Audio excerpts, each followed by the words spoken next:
ಕಾಂಗ್ರೆಸ್ ಸರ್ಕಾರದ ವಿರುದ್ಧ ಹೆಚ್ಚಾಯಿತು ಆಕ್ರೋಶ. ನಾವು ಯಾರ ಟ್ರ್ಯಾಪ್ಗೂ ಬೀಳಲ್ಲ ಎಂದ ಸಚಿವ ಜಮೀರ್. ಕೋಗಿಲು ಲೇಔಟ್ ಒತ್ತುವರಿಯಿಂದ ನೆರೆಯ ಏರಿಯಾಗಳಿಗೂ ಟೆನ್ಷನ್. ಹೊಸ ವರ್ಷಕ್ಕೆ ಗೃಹಲಕ್ಷ್ಮಿಯರ ಖಾತೆಗೆ ಧನಲಕ್ಷ್ಮಿ. ಮದುವೆಯಾದ 3 ತಿಂಗಳಿಗೆ ಹೆಂಡತಿಗೆ ಟಾರ್ಚರ್. ಇದೆಲ್ಲದರ ಜೊತೆ ಮತ್ತಷ್ಟು ಸುದ್ದಿಗಳನ್ನು ನೋಡ್ತಾ ಹೋಗೋಣ ಕರ್ನಾಟಕ ಟಾಪ್ 20ಯಲ್ಲಿ. ಕೋಗಿಲು ಲೇಔಟ್ ಅಕ್ರಮ ವಾಸಿಗಳಿಗೆ ಸರ್ಕಾರ ಫಟಾಫಟ್ ಪರಿಹಾರ ಕೊಡಲು ಮುಂದಾಗಿದೆ. ಇದರಿಂದ ಕಾಂಗ್ರೆಸ್ ಕೇರಳ ಲಾಬಿಗೆ ಮಣಿದು ಪುನರ್ವಸತಿ ಭಾಗ್ಯ ಕಲ್ಪಿಸಿಕೊಡ್ತಿದ್ದಾರೆ. ಕನ್ನಡಿಗರ ಮೇಲಿಲ್ಲದ ಪ್ರೀತಿ ಅಕ್ರಮ ವಲಸಿಗರ ಮೇಲೆ ಯಾಕೆ ಅಂತ ಕಾಂಗ್ರೆಸ್ ವಿರುದ್ಧ ಬಿಜೆಪಿ ಕಿಡಿಕಾರ್ತಾ ಇದೆ. ನೆರೆಯಿಂದ ಕೊಡಗಿನ ಸಂತ್ರಸ್ತರು ಮನೆ ಕಳ್ಕೊಂಡಿದ್ದಾರೆ. 6 ವರ್ಷವಾದರೂ ಕೊಡಗು ಸಂತ್ರಸ್ತರಿಗೆ ವಸತಿ ಭಾಗ್ಯ ಸಿಕ್ಕಿಲ್ಲ. ನೆರೆ ಸಂತ್ರಸ್ತರ ಕಡೆ ನೋಡದ ಸರ್ಕಾರ ಕೋಗಿಲು ಲೇಔಟ್ ನಿವಾಸಿಗಳ ಮೇಲಿದ್ದ ಪ್ರೀತಿ ಇವರ ಮೇಲೆ ಯಾಕಿಲ್ಲ ಅಂತ ಆಕ್ರೋಶ ವ್ಯಕ್ತಪಡಿಸಿದ್ದಾರೆ. ಯಾರಿಗೂ ಓಲೈಕೆ ರಾಜಕಾರಣ ಮಾಡೋಂಥ ಪ್ರಶ್ನೆ ಬರುವುದಿಲ್ಲ. ಮಾನವೀಯತೆ ದೃಷ್ಟಿಯಿಂದ ನಮ್ಮ ಗೌರ್ಮೆಂಟ್ ಒಂದು ಸ್ಕೀಮ್ ಇದೆ, ಏನು ಮುಖ್ಯಮಂತ್ರಿ ಹೌಸಿಂಗ್ ಸ್ಕೀಮ್ ಅಂತ ಒಂದು ಸ್ಕೀಮ್ ಇದೆ.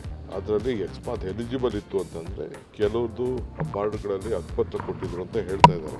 ಅದನ್ನೆಲ್ಲ ಎಕ್ಸಾಮಿನ್ ಮಾಡಕ್ಕೆ ಹೇಳಿದ್ವಿ. ಶೆಡ್ ಹಾಕೊಂಡಿದ್ದಾರೆ, ಬಾಡಿಗೆ ಮನೆಯಲ್ಲಿದ್ದಾರೆ, ಮಕ್ಕಳ ಫೀಸ್ ಕಟ್ಟಕ್ಕಾಗಲ್ಲ, ಬಾಡಿಗೆ ಕಟ್ಟಕ್ಕಾಗಲ್ಲ, ವಿದ್ಯುತ್ ಬಿಲ್ ಕಟ್ಟಕ್ಕಾಗಲ್ಲ. ಇಂತ ಹಲವಾರು ಜನ ಕರ್ನಾಟಕದಲ್ಲಿ ಇದ್ದಾರೆ. ಬಹಳ ಸ್ಪಷ್ಟವಾಗಿ ಕೇಳಕ್ಕೆ ಇಚ್ಛೆ ಪಡ್ತಾ ಇರೋದು, ಎಷ್ಟು ಜನ ಅಕ್ರಮ ವಲಸಿಗರಿಗೆ ಕರ್ನಾಟಕದಲ್ಲಿ ವೋಟರ್ ಐಡಿ ಮಾಡಿಸಿದ್ರಿ, ಈಗ ಎಷ್ಟು ಜನಕ್ಕೆ ನೀವು ಮನೆ ಕೊಡುವವರಿದ್ದೀರಿ. ಪಶ್ಚಿಮ ಬಂಗಾಳದ ರೀತಿಯಲ್ಲಿ ಬೆಂಗಳೂರಲ್ಲಿ ಕೂಡ ನೀವು ಡೆಮೋಗ್ರಫಿ ಚೇಂಜ್ ಮಾಡಕ್ ಹೊರಟಿದ್ದೀರಿ. ಅಕ್ರಮ ವಲಸಿಗರಿಗೆ ಅಕ್ರಮವಾಗಿ ಮನೆಗಳನ್ನ ಕೊಡ್ತೇವೆ ಅಂತೇಳಿ ರಾಜ್ಯದ ಮುಖ್ಯಮಂತ್ರಿಗಳೇನು ಹೇಳಿದ್ದಾರೆ, ಘೋಷಣೆ ಮಾಡಿದ್ದಾರೆ. ಇದು ಖಂಡಿತ ಕಾನೂನಿನ ವಿರುದ್ಧವಾಗಿರುವಂತದ್ದು. ಮುಖ್ಯಮಂತ್ರಿಗಳು ಉಪಮುಖ್ಯಮಂತ್ರಿಗಳ ಈ ನಿರ್ಧಾರ ಇದೇ ಅಕ್ರಮ. ಯಾಕೆ ಈ ರೀತಿ ನಮ್ಮ ಕನ್ನಡಿಗರ ಆತ್ಮಗೌರವಕ್ಕೆ ಚ್ಯುತಿ ಬರೋ ರೀತಿಯಲ್ಲಿ ನೀವು ಸರ್ಕಾರ ಮನಸೋಚ್ಚ ನಿರ್ಧಾರವನ್ನು ಕೈಗೊಳ್ತಾ ಇದ್ದೀರಿ. ಕೋಗಿಲು ಲೇಔಟ್ನಲ್ಲಿ ಅಕ್ರಮವಾಗಿ ಮನೆ ಶೆಡ್ಗಳನ್ನು ಕಟ್ಟಿಕೊಂಡಿದ್ದ ಮುಸ್ಲಿಮರು ಯಾರು, ಎಲ್ಲಿಂದ ಬಂದವರು ಎಂಬುದರ ಬಗ್ಗೆ ಪಬ್ಲಿಕ್ ಟಿವಿ ರಿಯಾಲಿಟಿ ಚೆಕ್ ಮಾಡಿದೆ. ಸಂತ್ರಸ್ತರು ಮುಸ್ಲಿಮರಲ್ಲಿ ಫಕೀರ್ ಸಮುದಾಯಕ್ಕೆ ಸೇರಿದವರು. ಈ ಫಕೀರರು ಖವಾಲಿ ಹಾಡುವುದರಲ್ಲಿ ಹೆಸರು ಪಡೆದವರು. ದರ್ಗಾಗಳಲ್ಲಿ ಮುಸ್ಲಿಮರ 40 ದಿನದ ತಿಥಿ ಕಾರ್ಯದಲ್ಲಿ, ಮೊಹರಂ ಹಬ್ಬ ಹಾಗೂ ಉರುಸ್ಗಳಲ್ಲಿ ಹಸಿರು ಪೇಟ ಸುತ್ತಕೊಂಡು ಖವಾಲಿ ಹಾಡೋರು ಇವರು ಹಲವಾರು ಮಸೀದಿಗಳ ಎದುರು ಹಾಗೂ ಮನೆಗಳಿಗೆ ಬಂದು ಭಿಕ್ಷಾಟನೆಯನ್ನು ಮಾಡ್ತಾರೆ. ಹಲವರು ನವಿಲುಗರಿ ಇಟ್ಕೊಂಡು ದರ್ಗಾಗಳಲ್ಲಿ ಭವಿಷ್ಯ ನುಡಿಯುತ್ತಾರೆ. ಇವರ ಮೂಲ ಆಂಧ್ರದ ಅನಂತಪುರ, ಹಿಂದೂಪುರ, ಹೈದರಾಬಾದ್. ಈ ಸಂತ್ರಸ್ತರಲ್ಲಿ ಬಹಳ ಜನ 25ರಿಂದ 28 ವರ್ಷಗಳ ಹಿಂದೆಯೇ ಇಲ್ಲಿ ಗುಳೆ ಬಂದವರು. ಕೆಲವರು ಉತ್ತರ ಪ್ರದೇಶ, ಮಹಾರಾಷ್ಟ್ರದಿಂದಲೂ ಬಂದು ಸೇರಿಕೊಂಡಿದ್ದಾರೆ.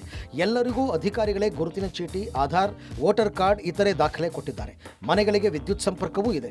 ಉರ್ದು, ಕನ್ನಡ ಶಾಲೆಗಳು ಇಲ್ಲೇ ಇದ್ದು ಇವರ ಮಕ್ಕಳು ಈ ಶಾಲೆಗಳಲ್ಲೇ ಓದ್ತಾ ಇದ್ದಾರೆ. ಬೆಂಗಳೂರಿಗೆ ಗುಳೆ ಬಂದ ಮೇಲೆ ಇವರ ಸಂತತಿ 2ನೇ ತಲೆಮಾರಿಗೆ ಕಾಲಿಟ್ಟಿದೆ. ಆದರೆ ತಾವು ಅಸ್ಸಾಂ, ಬಾಂಗ್ಲಾದೇಶದಿಂದ ಬಂದವರಲ್ಲ, ತಾವು ಆಂಧ್ರ ಮೂಲದವರೇ ಹೊರತು ರೋಹಿಂಗ್ಯಾ ಮುಸ್ಲಿಮರಲ್ಲ ಅಂತ ಹೇಳ್ಕೊಳ್ತಾ ಇದ್ದಾರೆ. ನಮ್ಮ ಪ್ರತಿನಿಧಿ ಮಸೂದ್ ಸಂತ್ರಸ್ತರನ್ನ ಅವರ ಮೂಲದ ಬಗ್ಗೆ ಮಾತನಾಡಿಸಿದ್ದಾರೆ. ಇಲ್ಲಿ 2 ಅಕ್ರಮ ಲೇಔಟ್ಗಳಲ್ಲಿ ಮನೆಗಳನ್ನ ಕಟ್ಟಿಕೊಂಡಿದ್ದಂತಹ ಜಿಬಿಎ ಅಧಿಕಾರಿಗಳು ಬಂದು 200ಕ್ಕೂ ಹೆಚ್ಚು ಮನೆಗಳನ್ನ ತೆರವು ಮಾಡಿದ್ರು. ಸರ್, ನೀವು ಇಲ್ಲಿಯವರೇನಾ? ಯಾವಾಗಿಂದ ಬಂದಿರೋರು? ಇದೇ ಸಮುದಾಯಕ್ಕೆ ಸೇರಿರೋರ? ಏನ್ ಹೇಳ್ತೀರಾ? ನಾವು ಇಲ್ಲಿ 23 ವರ್ಷದಿಂದ ವಾಸಿಯಾಗಿದ್ದೀವಿ. ಪುಕರಾದವರು ಇದ್ದಾರೆ, ಬೇರೆಯವರು ಇದ್ದಾರೆ. ಮತ್ತೆ ಇಲ್ಲಿ ಕರೆಂಟು ಕೊಟ್ಟವ್ರೆ, ಆಧಾರ್ ಕಾರ್ಡ್ ಕೊಟ್ಟವ್ರೆ, ಪ್ಯಾನ್ ಕಾರ್ಡ್ ಇದೆ, ರೇಷನ್ ಕಾರ್ಡ್ ಇದೆ, ID ಕಾರ್ಡ್ ಇದೆ. ಎಲ್ಲ ಕಾಂಗ್ರೆಸ್ ಪಕ್ಷಕ್ಕೆ ವೋಟ್ ಹಾಕಿರೋದು. ಕರ್ನಾಟಕದವರಾಗಿದ್ದರೆ ಮಾತ್ರ ಮನೆ ಕೊಡುತ್ತೇವೆ, ಹೊರಗಿನಿಂದ ಬಂದವರಿಗೆ ನಾವು ಮನೆ ಕೊಡಲ್ಲ ಅಂತ ಕೋಗಿಲು ಲೇಔಟ್ನಲ್ಲಿ ಅಕ್ರಮ ಮನೆ ತೆರವು ವಿವಾದಕ್ಕೆ ವಸತಿ ಸಚಿವ ಜಮೀರ್ ಅಹಮದ್ ಸ್ಪಷ್ಟನೆ ನೀಡಿದ್ದಾರೆ. ವೇಣುಗೋಪಾಲ್ ಹಸ್ತಕ್ಷೇಪ ಏನೂ ಇಲ್ಲ. ವೇಣುಗೋಪಾಲ್ ಅವರು ಟಿವಿಯಲ್ಲಿ ಹೀಗೆ ಬಂದಿದೆ ನೋಡಿ ಅಂತ ಹೇಳಿದ್ದಾರೆ. ಅದರಲ್ಲಿ ತಪ್ಪೇನಿದೆ? ನಮ್ಮದು ರಾಷ್ಟ್ರೀಯ ಪಕ್ಷ, ಅವರು ನಮ್ಮ ನಾಯಕರು. ಕರ್ನಾಟಕದಲ್ಲಿ ಹೀಗೆ ಸುದ್ದಿ ನಡೀತಿದೆ ಅಂತ ಹೇಳಿದ್ದಾರೆ ಅಂದರು. ಇನ್ನು ಕೋಗಿಲು ಲೇಔಟ್ ಅಕ್ರಮ ಮನೆ ತೆರವು ವಿಚಾರಕ್ಕೆ ಪಾಕಿಸ್ತಾನ ಎಂಟ್ರಿಗೆ ಸಚಿವ ಜಮೀರ್ ಕಿಡಿಕಾರಿದ್ದಾರೆ. ಪಾಕಿಸ್ತಾನಕ್ಕೂ ಈ ವಿಷಯಕ್ಕೂ ಏನು ಸಂಬಂಧ? ಪಾಕಿಸ್ತಾನಕ್ಕೂ ನಮಗೂ ಯಾವುದೇ ಸಂಬಂಧ ಇಲ್ಲ. ನಮ್ಮ ಬಗ್ಗೆ ಹೇಳೋದಕ್ಕೆ ಅವ್ರು ಯಾರು?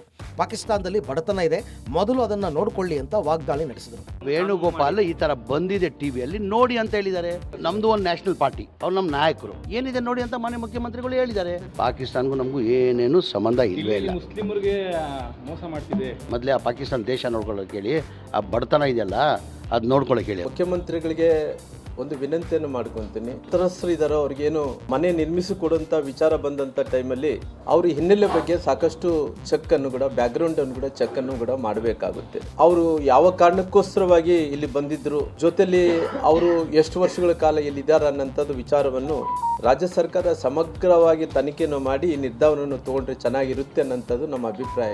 ಮಂತ್ರಿ ಅವರು ಹೇಳಿದ ಪ್ರಕಾರ CM ಅವರು ಸಹ ಹೇಳಿದರು, ಎಲಿಜಿಬಲ್ ಜನರಿಗೆ ನೋಡಬೇಕು. ಎಲಿಜಿಬಿಲಿಟಿ ಕ್ರೈಟೀರಿಯಾ ವೆರಿಫಿಕೇಶನ್ ಮಾಡ್ತೀವಿ ನಾವು. ಕ್ರೈಟೀರಿಯಾ ಸಾಕಷ್ಟು ಇರ್ತದೆ, ಅದು ಲೋಕಲ್ನಲ್ಲಿ ಅವರು ತೀರ್ಮಾನ ಮಾಡ್ತಿರ್ತಾರೆ. ಬೆಂಗಳೂರಿನ ಕೋಗಿಲು ಬಡಾವಣೆಯಲ್ಲಿ ಒತ್ತುವರಿ ತೆರವು ವಿವಾದ ಜೋರಾಗಿರುವ ನಡುವೆ ನೆರೆಯ ನಿವಾಸಿಗಳಿಗೂ ಆತಂಕ ಶುರುವಾಗಿದ್ದು, ಈ ನಿವಾಸಿಗಳು ಕೂಡ ಮನೆ ಕಳೆದುಕೊಳ್ಳುವ ಆತಂಕಕ್ಕೆ ಒಳಗಾಗಿದ್ದಾರೆ. ಡೆಮಾಲಿಷ್ ಮಾಡಿರುವ ಕೆಲ ಅಧಿಕಾರಿಗಳು ಪಕ್ಕದ ಏರಿಯಾದ ಕೆಲ ಮನೆಗಳು ಕೂಡ ಇದೇ ವ್ಯಾಪ್ತಿಗೆ ಬರಲಿದೆ ಎಂಬುದಾಗಿ ಮಾಹಿತಿಯನ್ನು ನೀಡಿದ್ದಾರೆ. ಈ ಮಾಹಿತಿಯೇ ಈಗ ಸದ್ಯ ಇಡೀ ಏರಿಯಾ ನಿವಾಸಿಗಳ ಆತಂಕಕ್ಕೆ ಕಾರಣವಾಗಿರೋದು.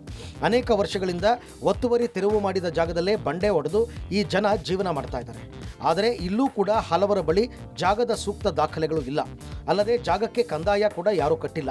ಈ ಭಾಗದಲ್ಲಿ ವಾಸವಿದ್ದಾರೆ ಅನ್ನೋದಕ್ಕೆ ಕೆಲವು ದಾಖಲೆಗಳು ಮಾತ್ರ ಇದ್ದು, ಅದನ್ನೇ ಹಿಡಿದು ಮನೆಗಳನ್ನು ಉಳಿಸಿ ಅಂತ ಸ್ಥಳೀಯರು ಮನವಿ ಮಾಡ್ತಾ ಇದ್ದಾರೆ. ಸುಮಾರು 100ಕ್ಕೂ ಹೆಚ್ಚು ಕುಟುಂಬಕ್ಕೆ ಆತಂಕ ಹೆಚ್ಚು ಮಾಡಿದೆ. ಸದ್ಯ ಇರುವ ದಾಖಲೆಗಳನ್ನೇ ಇಟ್ಕೊಂಡು ಹೇಗಾದರೂ ಮನೆ ಉಳಿಸಿಕೊಳ್ಳುವ ನಿಟ್ಟಿನಲ್ಲಿ ನಿವಾಸಿಗಳು ಮುಂದಾಗಿದ್ದಾರೆ. ರಾಜ್ಯದ ಗ್ಯಾರಂಟಿ ಯೋಜನೆಗಳಲ್ಲಿ ಒಂದಾದ ಗೃಹಲಕ್ಷ್ಮಿ ಯೋಜನೆಯ ಸೆಪ್ಟೆಂಬರ್ ತಿಂಗಳ ದುಡ್ಡು ಕೊನೆಗೂ ಗೃಹಲಕ್ಷ್ಮಿಯರಿಗೆ ತಲುಪಿದೆ. ಈ ಬಗ್ಗೆ ಪಬ್ಲಿಕ್ ಟಿವಿ ನಿರಂತರ ವರದಿ ಮಾಡಲಾಗಿತ್ತು. ಇದೀಗ ಹೊಸ ವರ್ಷದ ಹೊಸ್ತಿಲಲ್ಲಿ ಖಾತೆಗೆ ಹಣ ಜಮೆ ಆಗಿದೆ. ಇನ್ನು ಫೆಬ್ರವರಿ ಮಾರ್ಚ್ 2 ತಿಂಗಳ ಪಾವತಿ ಬಾಕಿ ಉಳಿಸಿಕೊಳ್ಳಲಾಗಿದೆ. ಕೆಲವು ಕಡೆ ಕೆಲ ಮಹಿಳೆಯರ ಖಾತೆಗೆ ಮಾತ್ರ ಗೃಹಲಕ್ಷ್ಮಿ ಹಣ ಜಮಾವಣೆ ಆಗಿದೆ. ಇನ್ನು ಕೆಲ ಗೃಹಲಕ್ಷ್ಮಿಯರಿಗೆ ಹಣವೇ ಬಂದಿಲ್ಲ ಎನ್ನಲಾಗ್ತಿದೆ. ಕೆಲ ಮಹಿಳೆಯರು ಪಕ್ಕದ ಮನೆಯವರಿಗೆ ಬಂದಿದೆ, ನಮಗೆ ಬಂದಿಲ್ಲ ಅಂತ ಹೇಳಿದ್ದಾರೆ. ಕಳೆದ 3-4 ತಿಂಗಳಿನಿಂದ ಹಣ ಸರಿಯಾಗಿ ಬರ್ತಿಲ್ಲ. ಆಗಸ್ಟ್ ತಿಂಗಳಲ್ಲಿ ಲಾಸ್ಟ್ ಹಣ ಬಂದದ್ದು ಅಂತ ಕೆಲ ಮಹಿಳೆಯರು ಹೇಳಿದ್ದಾರೆ. ಮಧ್ಯದಲ್ಲಿ ತುಂಬಾ ದಿವಸ ಪೆಂಡಿಂಗ್ ನಿಂತೋಯ್ತು. ಆಮೇಲೆ 1-2 ತಿಂಗಳದ್ದು ಏನೋ ಬಂದಿದೆ. ಈಗ 3-4 ತಿಂಗಳು ಪೆಂಡಿಂಗ್ ಅನ್ಸುತ್ತೆ. ನಮಗೆ ಬಂದಿಲ್ಲ. ಚೆಕ್ ಮಾಡಿದ್ವಿ, ಇಲ್ಲ. 6 ತಿಂಗಳಿಂದ ಬಂದಿಲ್ಲ ಸರ್. ನಮ್ಗೆ ಸರಿಯಾಗಿ ಬರ್ತಾ ಇಲ್ಲ. ನಮಗೆ ಈ ತಿಂಗಳದು ಈ ತಿಂಗಳದ್ದು ಮಾತ್ರ 24ನೇ ತನಕ ಹಾಕವ್ರೆ. 2,000 ಬ್ಯಾಲೆನ್ಸ್ ಇಲ್ಲ, ಕೊಟ್ಟೇ ಇಲ್ಲ ಅವ್ರು ಬ್ಯಾಲೆನ್ಸು. ಈ ತಿಂಗಳು ಮಾತ್ರ ಕೊಟ್ಟಿರೋದು ಅಷ್ಟೇ ಅವರು. ಸೆಪ್ಟೆಂಬರ್ ಲಾಸ್ಟ್ ಅಷ್ಟೇ. ಓಕೆ. ಈಗ ಈ ತಿಂಗಳಲ್ಲಿ ಹಾಕಿದೀವಿ ನಾವು ಅಂದ್ರು. ಇಲ್ಲ ಹಾಕ್ಲಿಲ್ಲ ಸರ್. ಬಂದಿಲ್ಲ. ಚೆಕ್ ಮಾಡಿದ್ದೀನಿ ನಾನು. ಗೃಹಲಕ್ಷ್ಮಿದು ದುಡ್ಡು ಬರ್ತಿರ್ಲಿಲ್ಲ ಸರ್ ಸರಿಗೆ. ಇವಾಗ ಹೋದ ತಿಂಗಳು ಬಂದಿದೆ, ಈ ತಿಂಗಳು ಬಂದಿದೆ. ತುಂಬ ಖುಷಿ ಆಗುತ್ತೆ. ಸರ್ಕಾರದವ್ರಿಗೂ ಪಬ್ಲಿಕ್ ಟಿವಿಯವ್ರಿಗೆ ತುಂಬ ಥ್ಯಾಂಕ್ಸ್. ನನ್ನ ಮನ್ಸಿಗೆ ಏನು ತೋಚುತ್ತಂದರೆ ಗೌರ್ಮೆಂಟ್ ಅವರು ದುಡ್ಡು ಕೊಡ್ತಾರೆ ಅಂತ ನಾವು ಇದು ಮಾಡ್ತಾ ಇಲ್ಲ. ಬಡವ್ರಿಗೆ ಏನು ಬೇಕೋ ಅದನ್ನು ಮಾಡಿ. ನೀವು ಏನು ಮಾಡ್ತೀರಾ, ನೀವು ದುಡ್ಡು ಕೊಡ್ತೀರಾ ಮಾಡ್ತೀರಾ ಅಂತ ನೀವೇನೋ 2,000 ಕೊಡ್ತೀವಿ ಬಸ್ ಫ್ರೀ ಅಂತ ಬಿಡ್ತೀರಾ.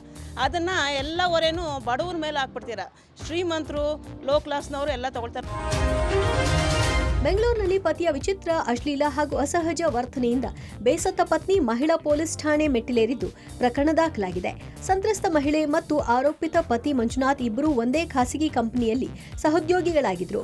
ಪರಿಚಯ, ಪ್ರೀತಿಗೆ ತಿರುಗಿ ಯುವತಿ ಕುಟುಂಬದ ಒಪ್ಪಿಗೆ ಪಡೆದು ಕುಟುಂಬಸ್ಥರ ಸಮ್ಮುಖದಲ್ಲಿ ವಿವಾಹವಾಗಿದ್ರು. ಆದರೆ ಮದುವೆಯಾದ ಕೆಲವೇ ದಿನಗಳಲ್ಲಿ ಮಂಜುನಾಥ್ನ ನಿಜ ಸ್ವಭಾವ ಹೊರಬಂದಿದೆ ಅಂತ ಪತ್ನಿ ಆರೋಪಿಸಿದ್ದಾರೆ. ಆರಂಭದಲ್ಲಿ ಸಾಮಾನ್ಯವಾಗಿದ್ದ ಗಂಡನ ವರ್ತನೆ ದಿನದಿಂದ ದಿನಕ್ಕೆ ವಿಚಿತ್ರ, ಅಶ್ಲೀಲ ಮತ್ತು ಅಸ್ವಸ್ಥ ರೀತಿಗೆ ತಿರುಗಿತ್ತು ಎನ್ನಲಾಗಿದೆ. ಪತಿ ಮೊಬೈಲ್ ಫೋನ್ನಲ್ಲಿ ಅಶ್ಲೀಲ ವಿಡಿಯೋಗಳನ್ನು ವೀಕ್ಷಿಸಿ ಅದೇ ರೀತಿಯ ಲೈಂಗಿಕ ಕ್ರಿಯೆಗಳನ್ನು ಮಾಡಲು ಪತ್ನಿಗೆ ಒತ್ತಾಯಿಸುತ್ತಿದ್ದ ಎನ್ನಲಾಗಿದೆ. ದಿನವೂ ಕಿರುಕುಳ ನೀಡುತ್ತಿದ್ದನೆಂದು ದೂರಿನಲ್ಲಿ ಉಲ್ಲೇಖಿಸಲಾಗಿದೆ. ಪತ್ನಿ ಇದಕ್ಕೆ ವಿರೋಧ ವ್ಯಕ್ತಪಡಿಸಿದಾಗ ಅವಾಚ್ಯ ಶಬ್ದಗಳಿಂದ ನಿಂದನೆ, ಹಲ್ಲೆ ಯತ್ನ ಹಾಗೂ ಮಾನಸಿಕ ಹಿಂಸೆ ನಡೆಸ್ತಾ ಇದ್ದ ಅಂತ ಆರೋಪಿಸಲಾಗಿದೆ. ಅಲ್ಲದೆ ಮನೆಯೊಳಗೆ ಅತ್ತೆ ಇದ್ರೂ ಮಂಜುನಾಥ್ ಅಂಡರ್ವೇರ್ನಲ್ಲೇ ಓಡಾಡ್ತಿದ್ದ ಅಂತ ಸಂತ್ರಸ್ತೆ ಹೇಳಿದ್ದಾಳೆ. ಮನೆಯ ಹೊರಗೆ ಇದೇ ರೀತಿಯ ವರ್ತನೆ ಅಕ್ಕಪಕ್ಕದವರಿಗೆ ತೀವ್ರ ಮುಜುಗರ ಉಂಟು ಮಾಡ್ತಾ ಇದೆ ಎನ್ನಲಾಗಿದೆ. ಇವಾಗ ಒಂದು ವಿಡಿಯೋಸ್ಗಳೆಲ್ಲ ನೋಡ್ಬಿಟ್ಟು ಅದ್ರ ಮೇಲೆ ನನ್ನ ಮೇಲೆ ಪ್ರಭಾವ ಮಾಡ್ತಿದ್ದೆ. ನೀನ್ ಅದೇ ತರನೇ ಮಾಡ್ಬೇಕು, ನಂಗೆ ಹಂಗೆ ಇರ್ಬೇಕು, ನಾನು ಆತರ ಮಾಡ್ಲಿಲ್ಲಾನೆ ನೀನ್ ಯಾವ ತರ ಲೆವೆಲ್ ಬೇಕಿರ್ ಹೋಗ್ತೀನಿ ಅಂತ ಹೇಳಿ ದೊಡ್ಡದ್ ಮಾಡ್ತಾ. ನಾನು ಅವ್ರಿಗೆ FIR ಅದನ್ನೇ ಮೆನ್ಷನ್ ಮಾಡಿದೀನಿ. ನೋಡಿ ಸರ್, ಅವ್ನು ಸೆಕ್ಷುವಲ್ ಹರಾಸ್ಮೆಂಟ್ ಮಾಡ್ತಾವನೆ, ಮನೆ ಮುಂದೆ ಬಂದು ತುಂಬಾ ದೊಡ್ಡ ಜಗಳ ಮಾಡ್ತಾವನೆ, ಕೇಸ್ ಹಾಕಿರೋದಕ್ಕೆ ಕೇಸ್ ನೀನು ವಾಪಸ್ ತಗೊಂಡ್ರೆ ನೀವು ತಗೋಬೇಕು, 5 ಲಕ್ಷ ನೀನ್ ಕೊಡ್ತೀನಿ ಅಂತ ಹೇಳಿದಾನೆ. ಒಬ್ಬ ಗಂಡನಾಗಿ ನಾವು ಒಂದು ಹುಡುಗಿನ ಸೆಕ್ಷುವಲ್ ಹರಾಸ್ಮೆಂಟ್ ಮಾಡ್ತಾನೆ ಸ್ವಂತ ಹೆಂಡ್ತಿನ ಅಂದ್ರೆ ಯಾರ್ ತಾನೇ ಇಷ್ಟಪಡ್ತಾರೆ ಸರ್? ಟೋಲ್ ಹಣ ಕೇಳಿದ್ದಕ್ಕೆ ಟೋಲ್ ಸಿಬ್ಬಂದಿಗೆ ಹಿಗ್ಗಾಮುಗ್ಗ ಥಳಿಸಿದ ಘಟನೆ ದಕ್ಷಿಣ ಕನ್ನಡ ಜಿಲ್ಲೆಯ ಬಂಟ್ವಾಳ ತಾಲೂಕಿನ BC ರೋಡ್ ಬ್ರಹ್ಮರಕುಟ್ಲುನಲ್ಲಿ ನಡೆದಿದೆ. ಬ್ರಹ್ಮರಕುಟ್ಲು ಟೋಲ್ಗೆ ವಿರುದ್ಧ ದಿಕ್ಕಿನಲ್ಲಿ ಬಂದಂತಹ ಲಾರಿಯನ್ನು ತಡೆದು ಟೋಲ್ ಸಿಬ್ಬಂದಿ ಟೋಲ್ ಹಣ ಕೇಳಿದ್ದಾರೆ. ಈ ವೇಳೆ ಟೋಲ್ ಹಣ ಕೊಡುವುದಕ್ಕೆ ನಿರಾಕರಣೆ ಮಾಡಿದ ಲಾರಿ ಚಾಲಕ ಹಾಗೂ ನಿರ್ವಾಹಕ ಟೋಲ್ ಕೌಂಟರ್ಗೆ ನುಗ್ಗಿ ಟೋಲ್ ಸಿಬ್ಬಂದಿಯನ್ನ ಹೊರಗಿಳಿದು ಅವಾಚ್ಯ ಶಬ್ದಗಳಿಂದ ಬೈದು ಹಿಗ್ಗಾಮುಗ್ಗ ಥಳಿಸಿದ್ದಾರೆ. ಹಲ್ಲೆ ನಡೆಸಿದಂತಹ ದೃಶ್ಯ CC ಕ್ಯಾಮೆರಾದಲ್ಲಿ ಸೆರೆಯಾಗಿದ್ದು ಪ್ರಕರಣವನ್ನು ದಾಖಲಿಸಿಕೊಂಡ ಬಂಟ್ವಾಳ ನಗರ ಪೊಲೀಸರು ಇಬ್ಬರನ್ನ ಬಂಧಿಸಿದ್ದಾರೆ. ಚಿಕ್ಕಮಗಳೂರು ಮೂಲದ ಲಾರಿ ಚಾಲಕ 23 ವರ್ಷದ ಭರತ್ ಹಾಗೂ ಕ್ಲೀನರ್ 26 ವರ್ಷದ ತೇಜಸ್ನನ್ನ ಬಂಧಿಸಲಾಗಿದೆ. ಚಿತ್ರದುರ್ಗದ ರೇಣುಕಾಸ್ವಾಮಿ ಹತ್ಯೆ ಕೇಸಲ್ಲಿ ಮಹತ್ವದ ಬೆಳವಣಿಗೆ ಆಗಿದೆ. ಈಗಾಗಲೇ ರೇಣುಕಾಸ್ವಾಮಿ ಕೊಲೆ ಕೇಸಲ್ಲಿ ಟ್ರಯಲ್ ಶುರುವಾಗಿದ್ದು ರೇಣುಕಾಸ್ವಾಮಿ ತಂದೆ ತಾಯಿಯ ಸಾಕ್ಷ್ಯ ದಾಖಲಿಸಲಾಗುತ್ತಿದೆ. ಈ ಹೊತ್ತಲೇ ಪ್ರಕರಣಕ್ಕೆ ಬಿಗ್ ಟ್ವಿಸ್ಟ್ ಸಿಕ್ಕಿದೆ. ಪ್ರಾಸಿಕ್ಯೂಷನ್ ವಿರುದ್ಧವೇ ರೇಣುಕಾಸ್ವಾಮಿ ತಾಯಿ ರತ್ನಪ್ರಭಾ ಹೇಳಿಕೆ ನೀಡಿದ್ದಾರೆ. ಹಿಂದಿನ ಹೇಳಿಕೆಗೂ ಈಗಿನ ಹೇಳಿಕೆಗೂ ದ್ವಂದ್ವ ಹಿನ್ನೆಲೆ ರತ್ನಪ್ರಭಾರನ್ನ ಪ್ರತಿಕೂಲ ಸಾಕ್ಷ್ಯವಾಗಿ ಪರಿಗಣಿಸಲು SPP ಮನವಿ ಮಾಡಿದ್ದಾರೆ. ಕೋರ್ಟ್ಗೆ SPP ಪ್ರಸನ್ನ ಕುಮಾರ್ ಸಲ್ಲಿಸಿದ ಮನವಿ ಬಗ್ಗೆ ಸೋಮವಾರ ನಿರ್ಧಾರ ಆಗಲಿದೆ. ಇನ್ನು ರತ್ನಪ್ರಭಾ 8 ಅಂಶಗಳಲ್ಲಿ ಪ್ರಾಸಿಕ್ಯೂಷನ್ ವಿರುದ್ಧವೇ ವ್ಯತಿರಿಕ್ತ ಹೇಳಿಕೆ ಕೊಟ್ಟಿದ್ದಾರೆ. ಮಗನ ಮೊಬೈಲ್ ಬಗ್ಗೆ ಗೊತ್ತಿಲ್ಲ ಅಂತ ಕೋರ್ಟ್ನಲ್ಲಿ ಹೇಳಿದ್ದು, ಪೊಲೀಸರ ಮುಂದೆ ಇದೇ ಮೊಬೈಲ್ ಅಂತ ಹೇಳಿದ್ರು. ಜೊತೆಗೆ ಹತ್ಯೆಯಾದ ದಿನ 2 ಬಾರಿ ರೇಣುಕಾಗೆ ಕರೆ ಮಾಡಿದ್ರು.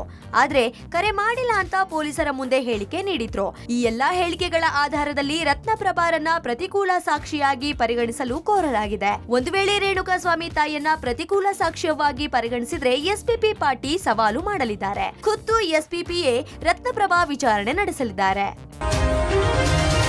ಎಲ್ಲೆಡೆ ವೈಕುಂಠ ಏಕಾದಶಿ ಸಂಭ್ರಮ ಮನೆ ಮಾಡಿದೆ. ತಿರುಮಲದ ಶ್ರೀ ವೆಂಕಟೇಶ್ವರ ಸ್ವಾಮಿ ದೇವಸ್ಥಾನದಲ್ಲಿ ಅತ್ಯಂತ ಪವಿತ್ರವಾದ ವೈಕುಂಠ ಏಕಾದಶಿ ಆಚರಣೆಗಳು ಅದ್ಧೂರಿಯಾಗಿ ನಡೆಯುತ್ತಿದೆ. ವಿಶೇಷ ದಿನವಾದ ಇಂದು ತಿರುಪತಿ ತಿರುಮಲಕ್ಕೆ ಭಕ್ತ ಸಾಗರವೇ ಹರಿದು ಬಂದಿದೆ. ಬೆಳಿಗ್ಗೆ 12:05ಕ್ಕೆ ವೈಕುಂಠ ದ್ವಾರ ತೆರೆದಿದ್ದು ವೆಂಕಟೇಶ್ವರ ದರ್ಶನಕ್ಕೆ ಭಕ್ತರಿಗೆ ಅವಕಾಶ ನೀಡಲಾಗಿದೆ.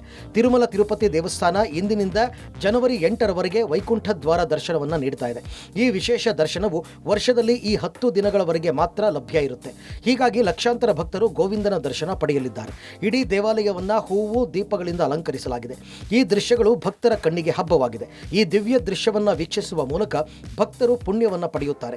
ಜನವರಿ 2ರಿಂದ 8ರವರೆಗೆ ಸರ್ವದರ್ಶನ ಕ್ಯೂ ಲೈನ್ ಮೂಲಕವೂ ದರ್ಶನ ಇದೆ.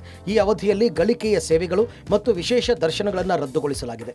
ಭಕ್ತರಿಗೆ ಉಚಿತ ಅನ್ನದಾನ, ಲಡ್ಡು ಪ್ರಸಾದ ಮತ್ತು ಸಾರಿಗೆ ಸೌಲಭ್ಯಗಳನ್ನು ಒದಗಿಸಲಾಗಿದೆ. ನಾಡಿನೆಲ್ಲೆಡೆ ಪವಿತ್ರ ವೈಕುಂಠ ಏಕಾದಶಿ ಸಂಭ್ರಮ ಮನೆ ಮಾಡಿದೆ. ಭಕ್ತರು ದೇವಾಲಯಗಳಿಗೆ ತೆರಳಿ ವಿಶೇಷ ಪೂಜೆ ಸಲ್ಲಿಸಿದರು. ವರ್ಷದಲ್ಲಿ 24 ಏಕಾದಶಿಗಳು ಬರಲಿವೆ. ವೈಕುಂಠ ಏಕಾದಶಿಗೆ ವಿಶೇಷ ಮಹತ್ವ ಇದೆ. ವೈದಿಕ ಜ್ಯೋತಿಷ್ಯದ ಪ್ರಕಾರ ಈ ದಿನದಂದು ವಿಷ್ಣುವಿನ ನಿವಾಸದ ದ್ವಾರಗಳು ತೆರೆದಿರುತ್ತವೆ. ಹಾಗಾಗಿಯೇ ವೈಕುಂಠ ಏಕಾದಶಿ ದಿನ ಭಕ್ತರು ಉಪವಾಸ ಮಾಡಲಿದ್ದಾರೆ. ಇದರಿಂದ ಭಕ್ತರ ಪ್ರಾರ್ಥನೆ ಈಡೇರುತ್ತದೆ ಎಂಬ ನಂಬಿಕೆ ಇದೆ. ಬೆಂಗಳೂರಿನ ವೈಯಾಲಿಕಾವಲ್ ಟಿಟಿಡಿ ದೇವಾಲಯದಲ್ಲಿ ವಿಶೇಷ ವ್ಯವಸ್ಥೆ ಕಲ್ಪಿಸಲಾಗಿತ್ತು. ಮಧ್ಯರಾತ್ರಿ 1:30ರಿಂದಲೇ ದರ್ಶನಕ್ಕೆ ವ್ಯವಸ್ಥೆ ಮಾಡಲಾಗಿದೆ. ಪ್ರತ್ಯೇಕ ಬ್ಯಾರಿಕೇಡ್ ಹಾಕಿ ದರ್ಶನಕ್ಕೆ ವ್ಯವಸ್ಥೆ ಮಾಡಲಾಗಿತ್ತು. ಇನ್ನು ಬೆಳಗಿನ ಜಾವದಿಂದಲೇ ರಾಜಕೀಯ ಗಣ್ಯರು, ಸಿನಿಮಾ ನಟ ನಟಿಯರು ಆಗಮಿಸಿ ದರ್ಶನ ಪಡೆದರು. ವೈಕುಂಠ ಏಕಾದಶಿಯ ದಿನ ಗೋವಿಂದನ ದರ್ಶನ ಮಾಡಬೇಕು, ವಿಷ್ಣುವಿನ ದರ್ಶನ ಮಾಡಬೇಕು, ಇದು ನಮ್ಮೆಲ್ಲರ ಭಕ್ತಿ. ಅದೇ ರೀತಿಯ ದರ್ಶನವನ್ನ ಬೆಂಗಳೂರಿನ ಟಿಟಿಡಿ ಘಟಕ ಇವತ್ತು ನಮ್ಮೆಲ್ಲರಿಗೆ ಮಾಡಿಸ್ಕೊಡ್ತಾ ಇದೆ. ನಮ್ಮೆಲ್ಲ ಭಕ್ತರು ಕೂಡ ಇಲ್ಲಿ ನಿಂತಿದ್ದಾರೆ. ಬಹಳ ಖುಷಿ ಆಗುತ್ತೆ. ಯಾರು ತಿರುಪತಿಗೆ ಹೋಗಿ ದರ್ಶನ ಮಾಡೋಕ್ಕಾಗಲ್ವೋ ಅವರು ಇವತ್ತು ಬೆಂಗಳೂರಿನ ಟಿಟಿಡಿಯಲ್ಲಿ ವೆಂಕಟೇಶನ, ಶ್ರೀನಿವಾಸನ ದರ್ಶನವನ್ನು ಮಾಡ್ತಾ ಇದ್ದಾರೆ. ನಾನು ಮಾಡ್ತಾ ಇದ್ದೀನಿ. ನಾನು ತಿರುಪತಿ ಹೋಗಿಲ್ಲ, ಹೋಗೋದು ಇವತ್ತು ಆಗೋದು ಇಲ್ಲ. ಅದಕ್ಕೆ ಬೆಂಗಳೂರಲ್ಲಿ ತಿರುಪತಿ ತಿಮ್ಮಪ್ಪನ ದರ್ಶನವನ್ನು ನಾವೆಲ್ಲರೂ ಸೇರಿ ಮಾಡ್ತಾ ಇದ್ದೀವಿ.